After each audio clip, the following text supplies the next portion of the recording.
We are getting some breaking news in the investigation into the disappearance of Nancy Guthrie. Before anything else, subscribe right now because in this video we are answering the one question that has haunted this case from day one.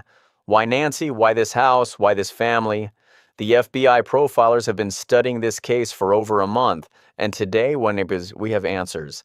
Nancy Guthrie is still missing, an 84-year-old great-grandmother, a woman who walked with difficulty, a woman who needed daily medication to stay alive, a woman who relied on a pacemaker just to keep her heart beating.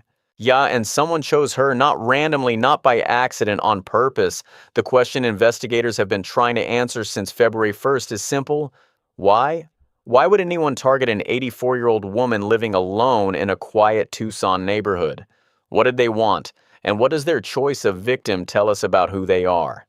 The FBI profilers have answers, and those answers will change the way you see this entire case. Let's start with the one question that former FBI agent Jim Fitzgerald raised publicly on Megyn Kelly's show. He asked it simply, directly, without hesitation.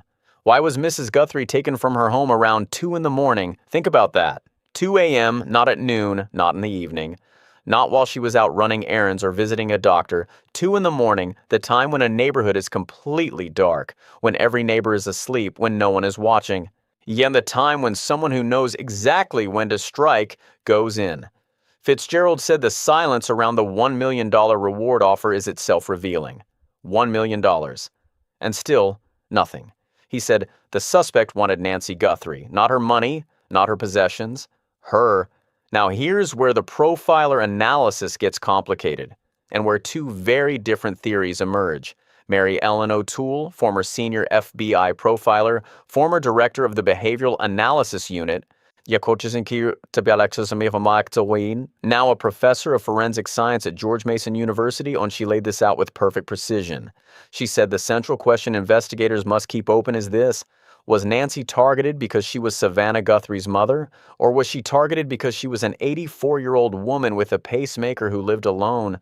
Two completely different criminals, two completely different motivations, two completely different psychological profiles. Adar and O'Toole said both possibilities must be kept open. This is the fork in the road, and which path investigators take determines everything about how they build their case. Let's go down path one. Nancy Guthrie was targeted because of Savannah. Former FBI agent and CIA officer Tracy Walder went on record with this theory. She said she doesn't believe for a second this was a burglary that went wrong. She pointed to the level of targeting, the specificity, and the precision with which this crime was executed. She said someone who was either upset about something Savannah Guthrie had done or someone obsessed with her, that's who did this. And that's why they went after this family. Walder was careful to add something important. She said she had been hesitant to say this publicly because she never wants Savannah to think any of this is her fault. It isn't. But the evidence Walder believes points clearly in one direction. This was about Savannah. And the most devastating way to hurt Savannah Guthrie, a woman who is on national television surrounded by security, impossible to reach directly, was to go after the person she loves most.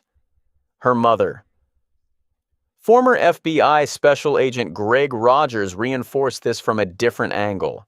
He publicly dismissed what some people have called the robbery gone wrong theory. He said the details of this case simply do not align with a crime of opportunity. And he broke down the distinction that every investigator understands, but most of the public doesn't think about. A robbery is about access and opportunity. A targeted kidnapping is about intent. It implies planning. It implies research. It implies forethought. And sometimes, Rogers said, it implies familiarity. Meaning whoever did this may have known things about Nancy Guthrie that you don't learn by driving past her house once. Her daily schedule, her medication routine. On her medical vulnerabilities, her pacemaker when she went to bed, when the neighborhood was quiet, this person did homework. Now here's the detail that Mary Ellen O'Toole brought up, and I want you to pay very close attention. She was watching the doorbell camera footage from the night of February 1st, and she said the thing that stood out most to her was not what the suspect did, it was how he felt while doing it. She said the first thing she looks for at a crime scene is simple. Was the offender as nervous as the situation called for?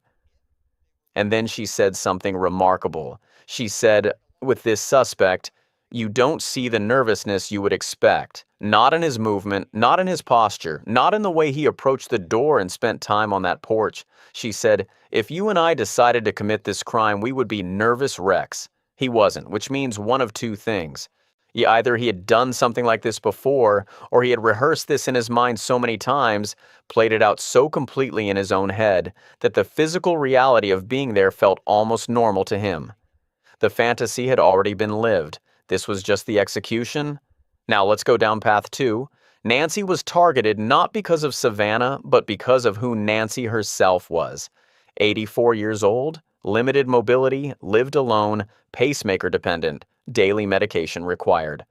Think about what that profile represents to a predator. It represents low resistance, it represents vulnerability, it represents someone who cannot run, cannot fight back with any real force, and who lives in a quiet residential neighborhood without a partner to raise the alarm. Former FBI profiler Jim Clemente pointed to how the suspect may have acquired this information. He laid out the list of possibilities: repair work, plumbing, electrical, roofing, pool cleaning, yard work. It's package deliveries, rideshare drivers.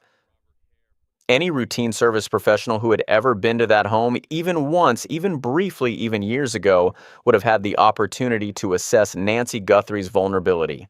And if that person had a fixation, if that person had already been watching from a distance, what they saw was a window, an 84-year-old woman alone, no dog, no partner, no alarm system visible, living on a quiet street.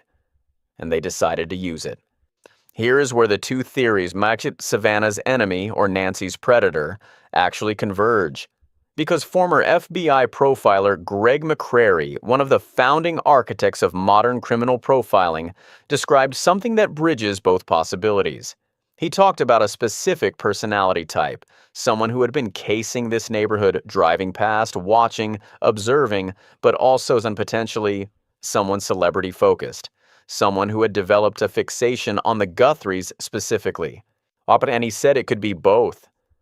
Someone who noticed Nancy, who discovered through normal life she was Savannah's mother, and who built a fantasy that connected both women, one famous, one vulnerable, into a single, terrifying plan. McCrary said, if somebody fits the physical description, seems to have had some fixation on the Guthries before this, and has now disappeared from their normal routine, those things start stacking up. And that, he said, Dawn, is the kind of lead that needs to be reported immediately. Now I want to talk about the Zodiac comparison because it matters. Mary Ellen O'Toole said something in an interview that most people glossed over. She said, the offender is very likely preoccupied with the media coverage of this case. And then she mentioned the Zodiac killer by name, the Zodiacian who sent letters to newspapers, who taunted investigators publicly, who craved the media attention that his crimes generated. O'Toole said she keeps that in mind when looking at this case. The suspect chose to go to a news station with a ransom note. He went to TMZ. He made demands that he knew would be public. He didn't just want Nancy Guthrie. He wanted the world to watch what he had done. He wanted Savannah Guthrie on television begging. He wanted the story on every front page. He wanted to feel powerful, feel significant in a way his normal life had never allowed him to. And right now, he is almost certainly watching every news report, every development, every update, including this one. Let's talk about the backpack, the 25-liter Ozark Trail backpack. The one the suspect was wearing on the night Nancy disappeared. This detail matters more than most people realize. When the backpack was first identified, investigators noted it was exclusive to Walmart, only sold at Walmart. But then Sheriff Nano said something that opened a new angle entirely. He said maybe it wasn't purchased at a Walmart store. He pointed out that a Walmart exclusive product can still end up on eBay, on Facebook Marketplace at a garage sale. Which means the purchase trail, the one investigators were hoping would trace directly back to the buyer, may lead somewhere murkier, secondhand, anonymous, untraceable through a normal retail transaction. Whoever planned this crime thought about that, or, more chillingly, they didn't plan that far ahead. And just got lucky. Either way, investigators are still tracing the backpack, and still looking. Now here's the forensic piece that the profilers believe could break this case open. The suspect didn't fully cover his mouth. Jim Clemente pointed to this immediately after the doorbell camera footage was released. The ski mask, the gloves, the tight clothing from the waist up, all of that deliberate forensic awareness. And then the mouth, partially exposed, which means breathing, saliva.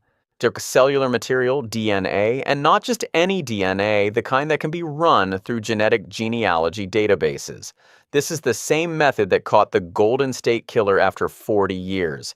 Investigators upload a partial DNA profile to publicly available genealogy databases. They find distant relatives, aunt cousins, second cousins, and work backward through family trees until they narrow in on a single individual.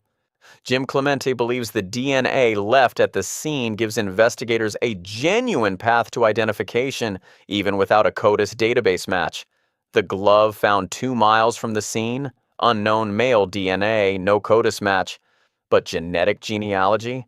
That's a different database entirely, and that investigation may already be underway. There is also a tattoo. Socket in the doorbell camera footage.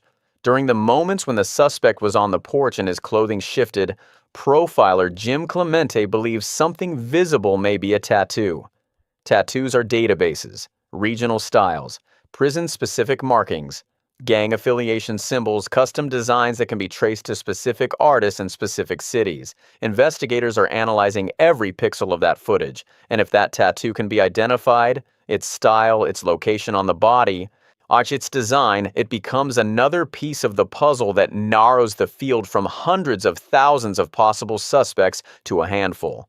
Now, before I take you to the final piece, if you haven't subscribed yet, do it right now, because in our next video, we are going to break down the full behavioral profile of this suspect in detail, the specific warning signs the people around him almost certainly saw, the pre-offense behavior Jim Clemente described, the post-offense behavior that someone in warning somewhere here has already noticed. Subscribe. Hit the notification bell. We're posting again very soon. Back to the question we started with. Why Nancy? After weeks of analysis by some of the most experienced criminal minds in the country, here is what the evidence points to. She was not random, she was researched. She was observed over time and her routines, her vulnerabilities, her isolation. Someone knew she lived alone. Someone knew about her pacemaker. Someone knew about her mobility limitations. And someone, whether motivated by hatred of her famous daughter or by predatory calculation or by something in between, made a decision. That Nancy Guthrie was the target, that her home was the location, that 2 a.m. on February 1st was the moment, and that whatever they wanted from this crime, and whether it was money, power, revenge, or something darker, Nancy Guthrie was the way to get it. She is still out there. And somebody knows who did this. The reward total is now $1.2 million. If you have information, you call 1-800-CALL-FBI or contact the Pima County Sheriff's Department at 5-203-514-900. Someone out there has seen something. Someone out there knows this man, his changed routine, his strange obsession, his disappearance from normal life after February 1st. $1.2 million is waiting, and Nancy's family is waiting. Bring her home.